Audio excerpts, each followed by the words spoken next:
બા. રામ રામ રામ. કેમ છે? મજા હો. તબિયત પાણી સારું ને? અરે રજની તું અહીંયા? હા હો, કેટલા ટાઈમથી આવી નહોતી ગામડે તો થયું લાવ ને આટો મારતી આવું. સારું કર્યું, ઠીક છે.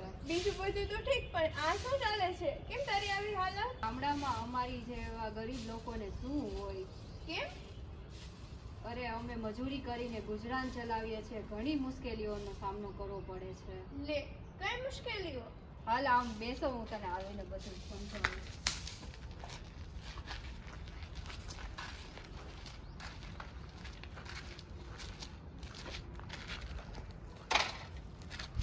ગામમાં ક્યાંય કામ મળતું નથી, તને તો ખબર જ છે. મારો કોઈ ભાઈ નથી, મારા બાપુ રહ્યા નથી, મારા બા બીમાર છે અને ઘરનો બધો જ ખર્ચો મારી ઉપર છે. કેમ?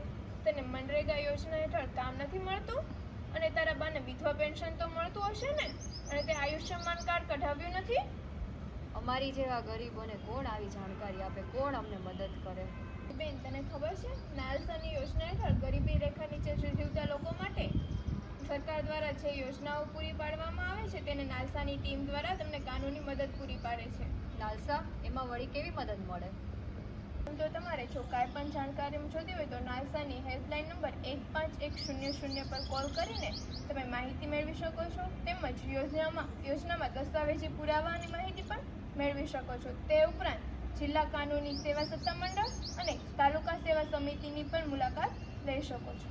એ બધી વાત સાચી, પણ આપણને કઈ કઈ યોજના હેઠળ જાણકારી મળી શકે? અને ઘણી બધી યોજનાઓનો લાભ મેળવી શકે છે, જેમ કે રોજગારી મેળવવા માટેની જે યોજનાઓ સરકારે બહાર પાડી છે, તબીબી સારવાર માટેની યોજનાઓ તેમજ સ્ત્રી સશક્તિકરણની યોજનાઓનો પણ લાભ મેળવી શકાય છે. તેમજ આ તમામ યોજનાઓ વિશે જાણકારી મેળવવા માટે તમે નાલસાનો સંપર્ક સાધી શકો છો.